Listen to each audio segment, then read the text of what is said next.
Bismillahirrahmanirrahim. Assalamualaikum warahmatullahi wabarakatuh. Saya Muhammad Kusni, dosen Teknik Dirgantara. Saya akan mengajar AE 3100, Getaran Mekanik. Bismillahirrahmanirrahim. La ilma lana illa ma 'allamtana. Bersyukur kita diberi kesempatan untuk berjumpa dalam kuliah ini, walaupun dalam kondisi yang cukup terbatas, kita tidak bisa bertatap muka. Baik, ini adalah pengantar untuk kuliah Getaran Mekanik, di mana di sini saya akan mereview kira-kira yang akan kita pelajari itu apa dalam kuliah Getaran Mekanik ini. Dan saya juga akan menyampaikan kontrak belajar, bagaimana aturan-aturan yang diberlakukan dalam kuliah ini.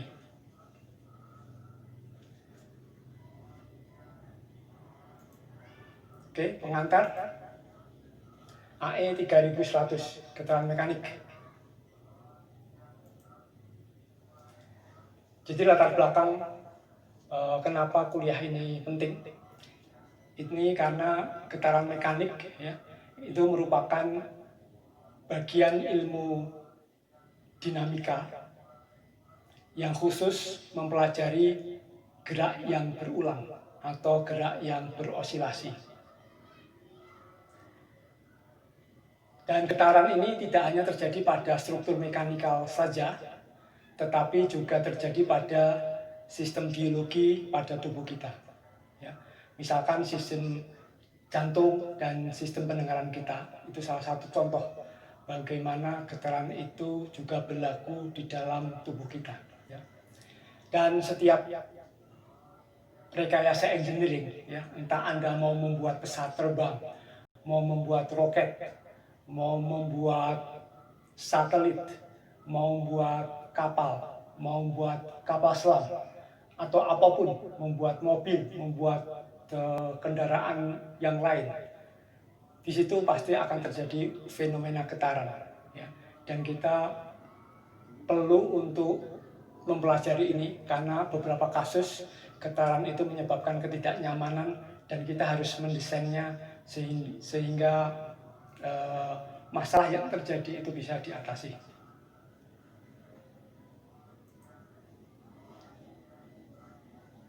Oke, saya akan tunjukkan fenomena di sekitar kita, di mana di situ terjadi osilasi atau getaran.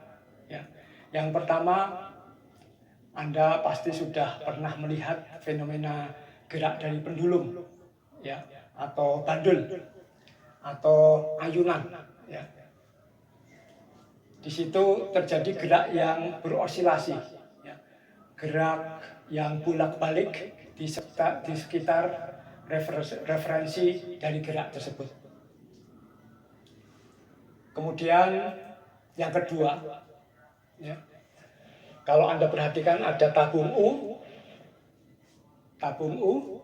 atau bejana berhubungan, kemudian di dalamnya ada fluida, maka bisa terjadi juga osilasi, terjadi gerak yang bolak-balik dari fluida tersebut di dalam bejana berhubungan tersebut. Jadi seperti ini pun juga kasus getaran. Jadi kita bisa mempelajarinya, bisa menurunkan persamaan geraknya. Jadi walaupun nanti yang akan kita pelajari itu sederhana, tetapi aplikasinya bisa kemana-mana. Kemudian ini gerak sistem massa pegas.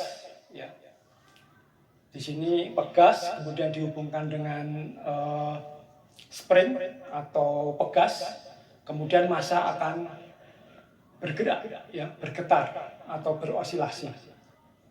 Di sini saya perlihatkan ada dua kasus. Yang di sebelah kiri Anda bisa lihat itu hanya satu massa terpusat, ya. Di sini disebut getaran 1 derajat kebebasan atau single degree of freedom. Kemudian di sebelah kanan Anda lihat ada dua massa, ya, yang biru sama merah itu dua massa. Kemudian dia dihubungkan dengan pegas. Ya. Di sini kita lihat gerakannya atau ragam geraknya atau modus bergeraknya itu ada dua kemungkinan, ya. Yang satu, yang sebelah kiri Anda lihat arah dua massa itu searah. Kemudian yang satu lagi yang sebelah kanan Anda lihat, Anda perhatikan di situ massa pertama dan massa kedua arahnya berlawanan. Nah, ini disebut dia memiliki dua ragam getar atau dua modus getar, ya. Dan masing-masing itu punya frekuensi yang berbeda, ya. Yang pertama itu disebut frekuensi pribadi yang pertama, kemudian yang kedua itu bergetar dengan frekuensi pribadi yang kedua, ya. Jadi frekuensi pribadi yang pertama itu menghasilkan ragam getar tertentu, kemudian frekuensi pribadi yang kedua itu menyebabkan ragam gerak atau ragam getar atau modus getar, atau dalam Inggrisnya disebut mood shift dengan frekuensi yang kedua tadi, ya. Oke, saya ulang, di sini ada dua macam gerak, ya. Yang pertama adalah single degree of freedom, kemudian sebelah kanan adalah 2 degree of freedom atau 2 derajat kebebasan. Oke, selanjutnya. Kemudian kita mengenal juga ada yang gerak sistem kontinu, ya. Jadi di sini tidak dimodelkan satu massa, ya, tapi massanya itu terdistribusi di sepanjang benda itu, ya. Kalau tadi kan massanya sebagai titik, ya, disebut massa tergumpal. Kalau ini massa dan kekakuannya terdistribusi secara kontinu di dalam benda tersebut, ya. Untuk yang kasus pertama, ya, yang paling atas kiri itu adalah gerak gawai atau dihentikan. Koneksi Bluetooth berhasil. Ya. Jadi itu adalah getaran dari senar. Kemudian yang kedua, yang di bawahnya itu adalah getaran dari bim, ya, atau batang, ya, di mana dia dijepit atau dilas, ya. Kalau fenomena fisiknya dia dilas di dinding. Kemudian yang ketiga itu adalah getaran pada sistem yang kompleks, yaitu di pesawat terbang, ya. Anda perhatikan di sini ada yang tali atau yang senar, itu ada tiga, ada modus atau ragam getar yang saya tunjukkan. Aslinya bisa tak terhingga itu, ya. Jadi bentuk getarannya itu bisa tak terhingga jumlahnya, ya. Jadi sistem yang kontinu itu jumlah frekuensi yang bisa terjadi pada sistem itu bisa tak terhingga. Jadi di sini hanya saya tunjukkan 3, ya. Begitu juga untuk kasus yang BIM yang di bawahnya, saya hanya menunjukkan 6 buah modus getar, ya, 6 buah ragam getar. Kemudian untuk yang pesawat saya hanya menunjukkan 1 ragam getar, ya. Jadi ragam getarnya bisa banyak sekali. Saya hanya menunjukkan yang pertama di pesawat terbang ini. Nanti kita akan bahas sistem ini pada satu bab tertentu. Oke, contoh yang kelima ini di bidang entertainment, ya, di bidang yang membuat kita senang, yaitu gitar, ya. Di dalam gitar itu ada gawai atau senar. Nah, senar ini juga kalau kita petik, ya, dipetik itu maksudnya digerakkan oleh tangan kita. Itu artinya kita memberikan kondisi awal, ya. Jadi pada saat T sama dengan 0, itu kita kasih simpangan dia, ya. Bisa juga kita memasukkan kecepatan. Ya. Jadi bagaimana memasukkan kecepatan nanti kita pelajari ya. Tapi yang biasa kita lihat itu kalau orang sedang memetik gitar, itu artinya dia memberikan simpangan pada dawai atau senar dari gitar ini. Ya. Dimana di dalam senar itu ada tegangan, ya. Karena dia ditarik ya, di stem. Kalau Anda mau men-stem atau mau menggunakan gitar itu Anda harus men-stem, itu artinya Anda menarik sehingga terjadi tegangan tertentu dan tegangan tertentu ini akan menyebabkan frekuensinya tertentu, ya. Jadi men-stem itu artinya biar frekuensi yang terjadi itu sesuai dengan yang kita inginkan. Oke, lanjut. Ini juga contoh yang lain, gitar, tapi ini adalah gitar listrik ya. Kalau Anda perhatikan itu ada getaran atau gerakan osilasi di senar ya kalau dipetik. Kemudian ini akan dikonversi ke sinyal listrik ya. Kemudian menyebabkan getaran atau osilasi pada speaker ya. Jadi listrik tadi akan menggerakkan speaker, kemudian membran di speaker akan menggerakkan molekul-molekul udara. Kemudian getaran molekul udara ini akan dirambatkan sampai ke telinga kita. Ya. Kemudian di telinga kita itu juga ada membran, ya, genderang yang dia akan bergetar sesuai dengan sumber suaranya. Kemudian itu nanti akan dipersepsikan oleh otak kita sebagai suatu suara. Oke, contoh yang keenam itu ada yang namanya jantung buatan, ya.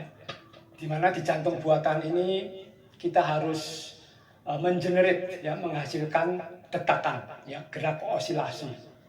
Dimana ini akan membantu alat jantung buatan ini untuk memompa, ya, memompa darah di dalam tubuh kita.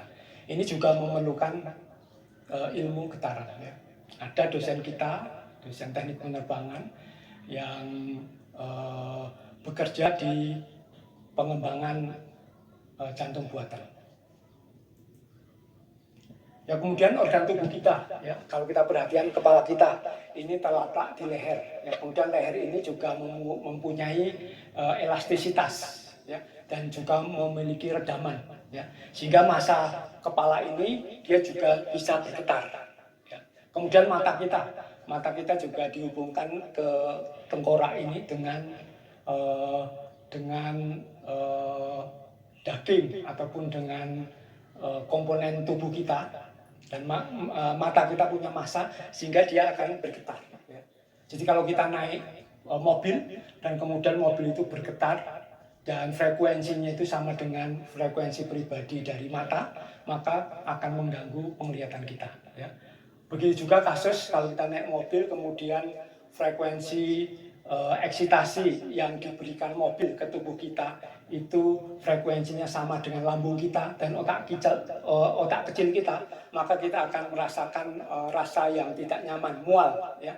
Begitu juga pada saat kita naik kapal, ya, kapal laut, kalau di situ ada goyangan dari air laut ke kapal, kemudian menyebabkan beberapa organ kita yang sensitif, ya, lambung maupun otak kecil, sehingga kita akan merasa mual dan bisa sampai muntah, ya. Jadi tiap organ kita punya frekuensi pribadi, dan ini menarik untuk diteliti, ya, karena selama ini kalau kita beli mobil itu didesain itu untuk orang barat mungkin, ya, sehingga mungkin sebenarnya tidak nyaman untuk kita, ya. Mestinya kalau kita punya industri mobil, kita harus mengkaji frekuensi pribadi orang Indonesia itu rata-ratanya berapa, dan kita desain mobil kita berbasis berdasarkan frekuensi pribadi organ kita, ya. Di situ Anda lihat ada gerak osilasi yang teredam, ya, karena memang organ tubuh kita itu punya redaman yang tinggi, ya, sehingga relatif cepat teredam, gerakan osilasinya cepat teredam. Oke, gerak osilasi atau getaran itu berpengaruh pada tubuh kita, ya. Ada getaran yang kita inginkan, ada juga getaran yang tidak kita inginkan karena mengganggu tubuh kita, ya. Di sini kita lihat ini grafik ke potensial ketidaknyamanan terhadap frekuensi ya. Jadi yang horizontal itu frekuensi ya, dari 1 sampai di situ 20.000 Hz ya.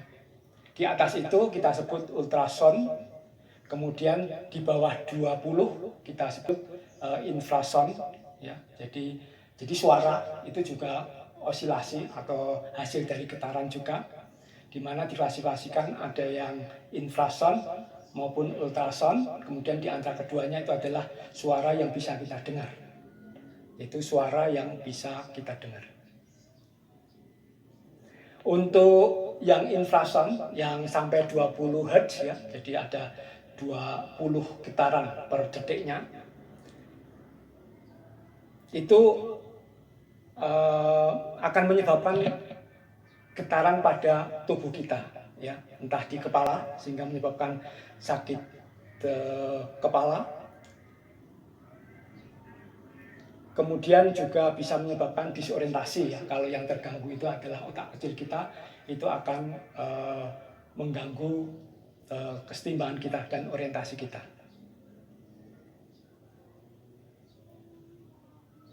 Baik, saya lanjutkan. Ini ya, yang di bawah frekuensi 1000 itu adalah melalui struktur tulang kita ya. Kemudian yang dari 2500 sampai ultrasonik itu perambatannya melalui udara ya. Oke. Kemudian ada getaran yang terjadi pada kulit pesawat terbang ya. Jadi skin itu bisa bergetar hebat karena adanya turbulensi udara ya. Misalkan pada pesawat tempur pada saat alfa yang tinggi ya, di atas 18 derajat ya, di atas 12 derajat, itu akan terjadi turbulensi udara ya, di mana di situ ulakan itu akan mengeksitasi atau menggetarkan kulit dari pesawat terbang, dan getaran pada kulit ini bisa menyebabkan kerusakan pada struktur ya. Nah, ini adalah simulasi yang kita lakukan deh. Jadi aerodinamik kita sudah cukup kuat sehingga kita bisa mensimulasikan gerakan seperti ini.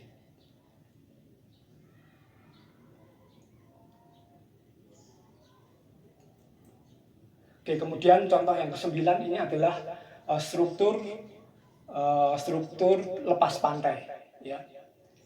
Di sini ombak itu akan menerjang struktur, kemudian akan memberikan gaya dari luar ya ke struktur, kemudian struktur akan berosilasi, dan osilasi ini bisa membahayakan struktur ya, sehingga kita pada saat mendesain struktur lepas pantai ini pun kita memerlukan ilmu getaran ya, dan kita mempelajari, apalagi di teknik penerbangan itu interaksi antara struktur dan fluida itu kita pelajari cukup intensif.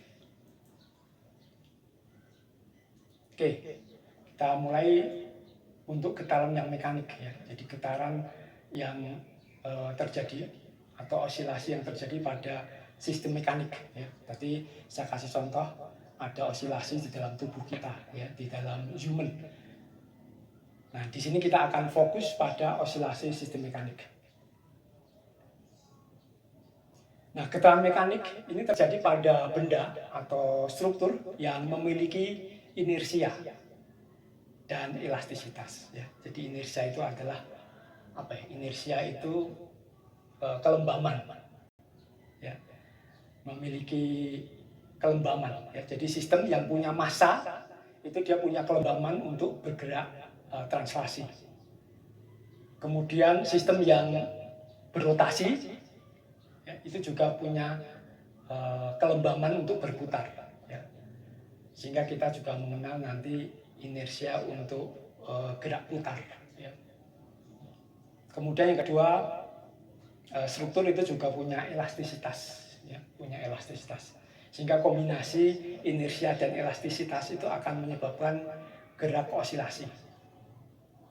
Nah, inersia ini akan berlaku sebagai penyimpan energi kinetik. Ya. Kemudian elastisitas ini sebagai penyimpan energi potensial. Ya. Anda perhatikan gambar di sini, ini adalah ada apa ini ya? Ada massa yang terpusat, ya. Jadi yang di tengah itu titik itu adalah massa, kemudian dia dikasih elastisitas, ya, dikasih elastisitas. Ini gambar 2 dimensi ya. Jadi maksud gambarnya adalah naik turun, ya. Jadi bukan muter tapi naik turun. Oke, kemudian kita juga mengenal apa yang disebut dengan peredaman getaran. Ya. Jadi di lingkungan yang bergetar, misalkan di situ ada fluida, maka akan terjadi gaya friksi viskus, ya, di mana besarnya gaya friksi viskus ini berbanding lurus, ya, dengan kecepatan, ya, jadi besarnya berbanding lurus dengan kecepatan dan arahnya adalah melawan kecepatan, ya. Dan selain gerak friksi viskus, kita akan mengenal berbagai macam peredaman, ya. Jadi ada nanti redaman Coulomb, ya. Dan karakteristiknya akan berbeda dengan getaran viskus ini, ya. Nanti akan kita pelajari dalam satu subbab tertentu, kita akan belajar berbagai macam peredaman. Nah, peredaman ini merupakan fenomena penghamburan energi, ya. Jadi ada energi yang dibuang, ya. Bisa dalam bentuk panas, bisa dalam bentuk suara, ya. Dan ini akan menyebabkan getaran amplitudenya itu mengecil, ya, atau disebut teredam atau meluruh, amplitudenya makin kecil. Nah, ini ada 2 grafik, ya, yang di bawah itu tanpa redaman sama dengan redaman. Yang di atas itu adalah respons sistem apabila sistem itu tidak punya redaman. Jadi dia akan berosilasi dengan amplitudo yang konstan. Sedangkan pada grafik yang kedua, ini adalah respon dari sistem yang tidak punya redaman, yang punya redaman, ya. Sehingga di situ bisa kita lihat bahwa amplitudonya itu adalah mengecil, ya. Itu adalah sistem dengan redaman, respon sistem dengan redaman.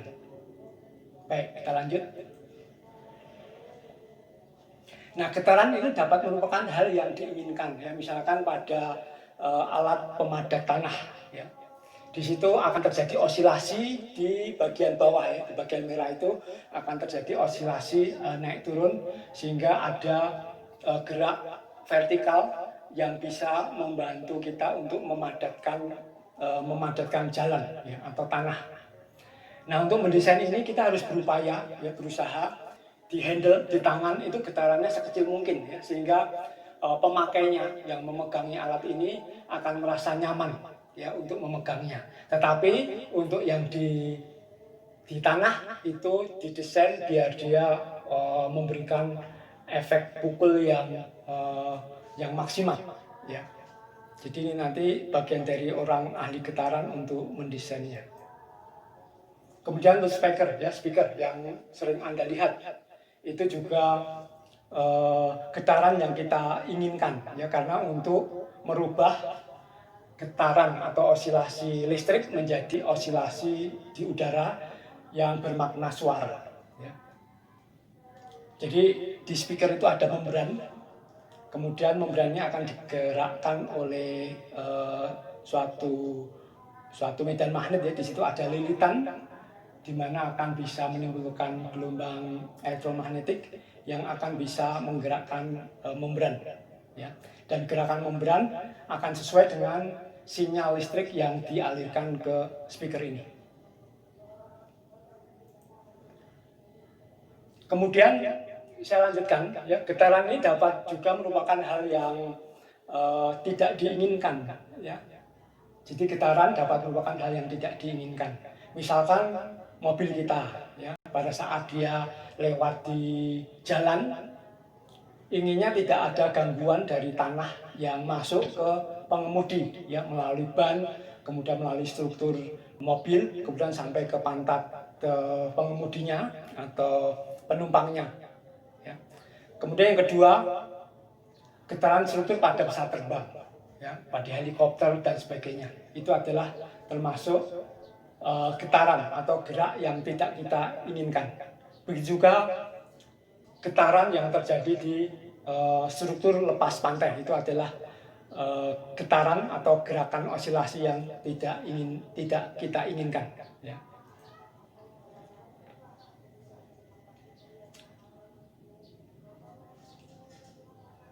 Jadi getaran jika memungkinkan ini diminimumkan ya, dengan cara mengisolasi sumber getaran ya. Misalkan ini adalah mesin mobil, biar getaran atau gerakan osilasi dari mobil itu tidak menjalar ke struktur mobil, maka di situ diberi damper ya. Di situ bentuknya adalah karet, di mana karet di sini bisa berfungsi sebagai spring dan sebagai peredam ya. Jadi wujudnya satu sih, tapi sebenarnya makna engineeringnya ada dua, yaitu sebagai spring atau sebagai per, kemudian juga sebagai peredam ya. Jadi engine mounting itu berfungsi sebagai isolator getaran. Nah, kemudian apa akibat getaran ini ya? Jadi getaran yang tidak kita inginkan tadi itu akan mengganggu. Contohnya adalah misalkan Anda meletakkan kamera di helikopter ya. Di situ saya tidak ingin getaran dari helikopter itu masuk ke kamera sehingga kameranya akan bergetar, sehingga foto yang diambil itu akan blur ya, tidak jelas. Itu tidak kita inginkan. Nah, kita kembangkan teknologi bagaimana getaran dari helikopter itu tidak dilewatkan ke kamera ya. Kemudian panel instrumen pada pesawat atau mobil itu juga harus dipasang dengan memperhatikan tingkat vibrasi yang ada pada tempat pemasangan tersebut ya. Jadi harus dijamin bahwa getaran tidak akan merusak alat-alat instrumen yang kita pasang. Kemudian getaran atau osilasi ini juga bisa menyebabkan gangguan terhadap kenyamanan ya. Misalkan kendaraan yang mengalami getaran yang berlebih akibat sistem redamannya tidak berfungsi dengan baik, itu akan menyebabkan penumpangnya itu cepat lelah dan mungkin bisa menyebabkan mabuk ataupun tidak nyaman ya. Kemudian getaran juga dapat menimbulkan kebisingan, yaitu suara yang tidak diinginkan. Kemudian getaran pada struktur itu juga bisa menyebabkan fatigue ya, kelelahan. Kita tahu kalau struktur itu menerima beban yang dinamik ya.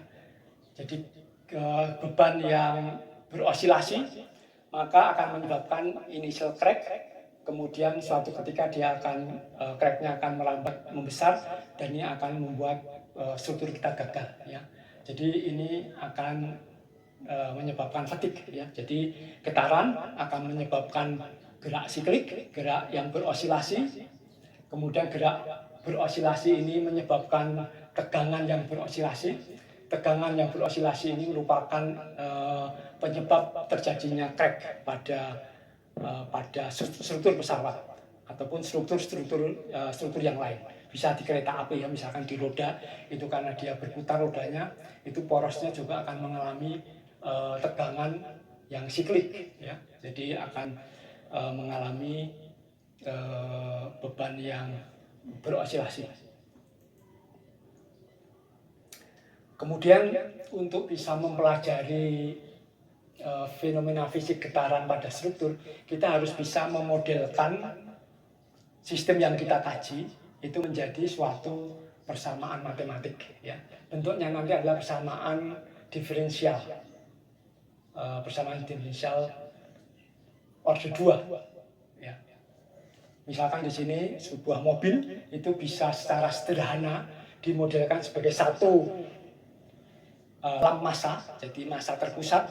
Kemudian di situ dihubungkan dengan spring ataupun pegas dan sebuah redam atau shock breaker. Ya, kalau Anda lihat di sepeda motor atau di mobil itu ada shock breaker, maka di situ berfungsi sebagai peredam, ya, sebagai penghambur energi.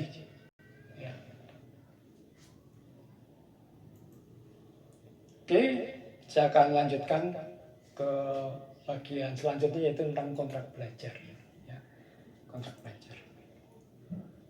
Jadi tujuan kuliah kita itu adalah memberikan pemahaman dasar pada mahasiswa tentang masalah getaran. Ya, jadi masih pemahaman dasar. Ya. Anda nanti bisa melanjutkan kuliah di S2, S3, juga bisa melakukan riset untuk mempertajam ataupun untuk lebih menguasai ilmu getaran ini. Ya, tapi kuliah ini kita akan memberikan pemahaman dasar, ya, pada Anda. Yang pertama adalah memahami terjadinya getaran dan besaran-besaran fisik yang berperan. Ya. Jadi yang pertama kali harus Anda pahami itu adalah bagaimana getaran itu bisa terjadi, kemudian besaran-besaran fisik yang berperan itu apa saja. Kemudian Anda harus mampu, ya, menghitung karakteristik getaran suatu sistem. Ya. Yang dimaksud karakteristik di sini misalkan adalah frekuensi alaminya atau frekuensi pribadinya. Kemudian juga Anda harus bisa menghitung juga ragam getarnya atau modus getarnya, atau dalam bahasa Inggrisnya adalah mode shape-nya. Dan juga Anda harus bisa menghitung bagaimana respon kalau ada input gaya dari luar. Ya, entah inputnya itu berbentuk osilasi maupun yang input yang sembarang. Ya, jadi input sembarang kena struktur, kemudian strukturnya akan bergetar. Nah, getarannya kayak apa, responnya kayak apa, itu Anda harus bisa menghitung juga. Kemudian yang ketiga, itu Anda harus mampu melakukan analisis, ya, untuk mencegah atau mengurangi tingkat getaran pada suatu sistem. Ya, jadi di sini Anda diajari juga mendesain. Ya, bagaimana mendesain, menentukan besarnya spring dan besarnya peredaman, ya, sehingga responnya itu sesuai yang Anda inginkan. Ya. Jadi ada eksitasi atau ada input dari luar, dia akan berosilasi, akan merespon, akan bergetar. Nah, Anda bisa mendesain, ya, spring dan redamannya harus berapa sehingga responnya sesuai yang Anda inginkan. Kemudian yang keempat itu adalah Anda di akhir-akhir kuliah nanti akan difahamkan tentang dinamika struktur, ya, atau kalau di buku yang kita pakai itu adalah getaran sistem kontinu, ya, atau getaran untuk parameter yang terdistribusi, ya, jadi massa dan kekakuannya itu terdistribusi secara kontinu. Kemudian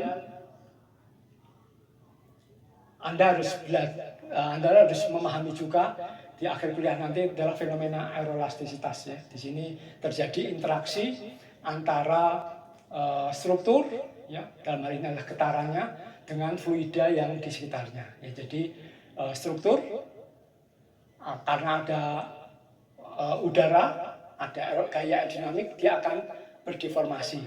Kemudian deformasi ini akan merubah aerodinamiknya dan akan mempengaruhi, ya, jadi strukturnya berdeformasi akan mempengaruhi aerodinamiknya berubah akan mempengaruhi strukturnya, seterusnya. Nah, interaksi seperti ini akan kita pelajari juga di akhir kuliah kita. Oke, isi kuliahnya itu yang pertama itu adalah pendahuluan 1 minggu, ya. Jadi saat ini adalah bagian dari pendahuluan, di mana di sini Anda akan mempelajari gerak osilasi, Ini sekarang belum masuk ya, ini masih pengantar ya. Jadi belum pendahuluan. Jadi setelah pengantar ini saya punya modul untuk pendahuluan ya. Di pendahuluan ini kita akan belajar gerak osilasi, kemudian terminologi getaran ya. Jadi terminologi atau istilah-istilah di dalam getaran itu akan kita kenalkan ya. Nama-nama yang terjadi pada fenomena getaran itu akan kita sampaikan ke Anda. Kemudian kita akan mereview tentang matematik, yaitu untuk topik persamaan diferensial biasa order 2 ya, dan Dirichlet-Fourier ya. Ini sudah Anda pelajari di kuliah matematika teknik maupun di kuliah teknik analisis dan metode numerik ya. Nanti kita review, dan mereviewnya mungkin hanya dalam bentuk tugas atau PR ya, jadi untuk mengingatkan Anda. Kemudian bagian yang kedua yang akan kita pelajari ini berlangsung sebanyak 3 minggu, itu adalah getaran bebas. Getaran bebas itu apa? Untuk benda 1 degree of freedom ya, jadi hanya satu pusat massa terkumpul, kemudian ada satu spring, kemudian kita pelajari macam-macamnya di situ ya. Nah, ini kita pelajari selama 3 minggu ya. Ini kita sebut getaran bebas pada benda 1 derajat kebebasan atau 1 degree of freedom. Di sini akan kita pelajari diagram benda bebasnya ya, bagaimana fenomena fisik itu kita urai gaya-gaya yang bekerjanya, kemudian kita susun diagram benda bebasnya. Dari situ kita akan memperoleh persamaan geraknya ya.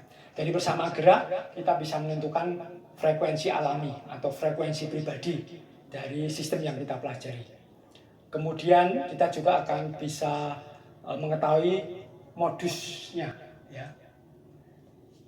Juga akan bisa mengetahui responnya apabila dikasih input awal ya, entah itu berbentuk displacement awal maupun kecepatan awal ya. Jadi kita bisa menentukan responnya kayak apa apabila diberi gangguan awal ya.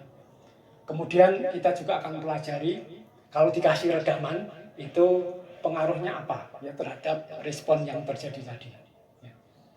Kemudian kita masuk ke bagian yang ketiga, yaitu akan diberikan selama 3 minggu juga, itu adalah getaran paksa ya. Getaran paksa itu sistem ada penggetar dari luar ya. Kalau tadi kita pelajari penggetar dari luarnya tidak ada ya, yang di bagian 2 tadi. Kalau di bagian 3 ini akan ada eksitasi atau input gaya dari luar ya. Ini kita terapkan untuk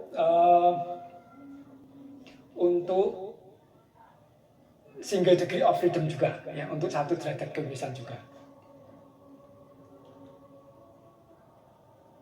Di sini akan kita ajarkan bagaimana mencari persamaan geraknya, kemudian juga untuk gerak yang berotasi ya, dan di situ terjadi tidak balance.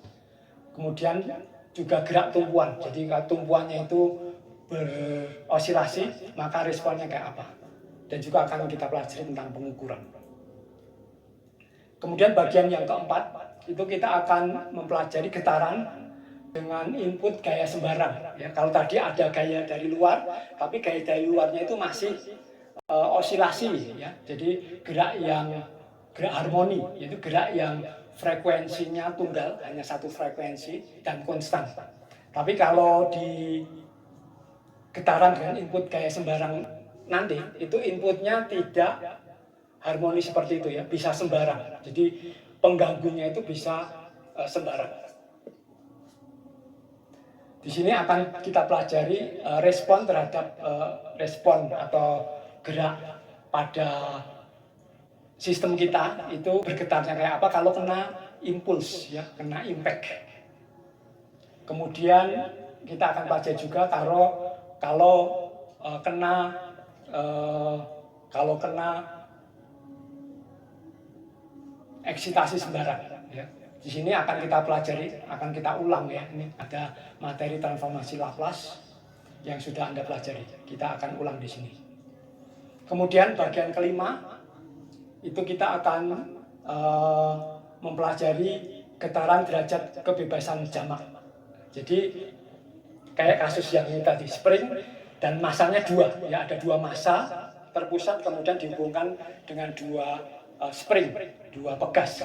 Itu salah satu contoh kasus untuk 2 degree of freedom, ya, jadi getaran dengan 2 derajat kebebasan. Nah, sistem 2 derajat kebebasan ini merupakan wakil dari sistem dengan derajat kebebasan yang banyak. Ya. Jadi sebenarnya fenomenanya sama saja, cuma jumlah masanya akan lebih banyak. Jadi matematiknya akan lebih sulit sedikit karena matriksnya itu tergantung dari jumlah derajat kebebasannya. Kalau derajat kebebasannya 2, maka akan diperoleh persamaan matematik matriks dengan ukuran 2x2. Kalau 3 degree of freedom, kita akan memperoleh matriks 3x3. Ya. Kemudian bagian yang ke-6 kita akan belajar tentang getaran sistem kontinu. Ya. Jadi ini akan menggunakan 1 minggu, kemudian getaran pesawat terbang dalam aliran udara atau pengantar aerolastisitas ini juga akan kita berikan dalam 1 minggu. Ya. Oke, ini tentatif seperti itu, tidak mungkin dalam pelaksanaan nanti bisa berubah sedikit. Menurut saya tidak masalah karena memang kalau kita mencium ada sesuatu yang harus diperbaiki di tengah jalan, langsung akan kita lakukan perbaikan. Oke, referensi yang akan kita gunakan ada 3. Ya, yang utama, dan saya berharap Anda punya, itu adalah Inman. Judul bukunya adalah Engineering Vibrations. Ini saya pakai edisi yang keempat. Ya. Mohon edisinya disamakan biar kalau saya memberikan tugas atau apa, itu mudah menyebutnya. Ini adalah terbitan dari Prentice Hall International, ini tahun 2014. Kemudian referensi yang kedua yang saya gunakan itu buku karangan Thomson, namanya adalah Theory of Vibration with Application. Ini adalah edisi yang keempat juga, terbitan tahun 2010.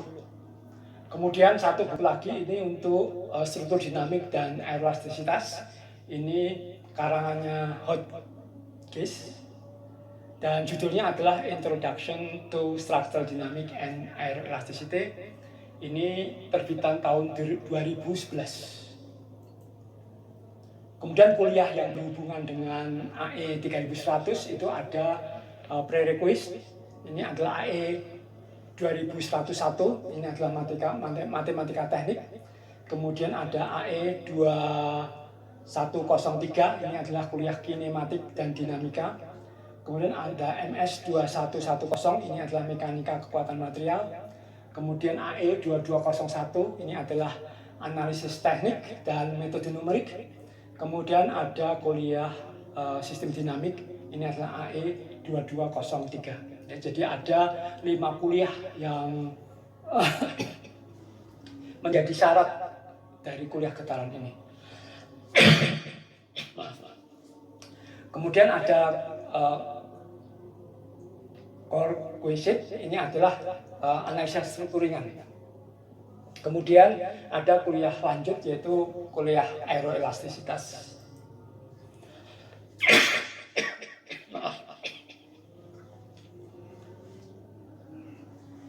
Kemudian aturan kuliah, ini akan ada ada PR, pre-test atau post-test ya, yang akan diusahakan. Mudah-mudahan terlaksana, itu diberikan tiap minggu. Kemudian tugas praktek ya diberikan 2 kali. Ini untuk kasus single degree of freedom dan kasus 2 degree of freedom. Kemudian kuis juga akan diberikan pada tiap akhir bab untuk mengecek pemahaman materi bab tersebut. Kemudian UTS akan diberikan pada minggu ketiga.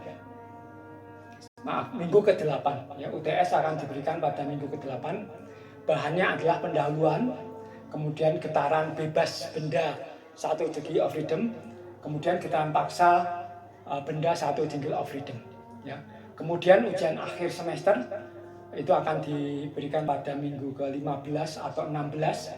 Kemudian bahannya adalah getaran dengan input gaya sembarang dan getaran derajat kebebasan jamak. Kemudian take home test itu akan kita berikan dengan sistem kontinu, dengan bahan sistem kontinu dan pengantar aeroelastisitas. Kemudian penilaiannya, PR-nya itu 7,5%, kuisnya 7,5%, tugas prakteknya adalah 15%, take home testnya ini adalah dinamika struktur dan aeroelastisitas atau FSI, ini adalah fluid structure interaction. Kemudian 25% akan diberikan untuk UTS dan 25% lagi untuk UAS, ujian akhir semester. Nilai A dan B mensyaratkan setiap komponen penilaian ada nilainya. Ya. Kehadiran minimum 75%, kehadiran yang rendah akan membuat proses penilaian tidak dilaksanakan. Terima kasih, itu yang bisa saya berikan pada bagian pengantar ini. Ya, setelah ini akan ada materi pendahuluan. Ya. Jadi masih pengantaran, jadi belum masuk ke kuliah yang sesungguhnya. Kuliah sesungguhnya itu adalah di modul pendahuluan. Terima kasih. Bila taufiq wal hidayah. Assalamualaikum warahmatullahi wabarakatuh.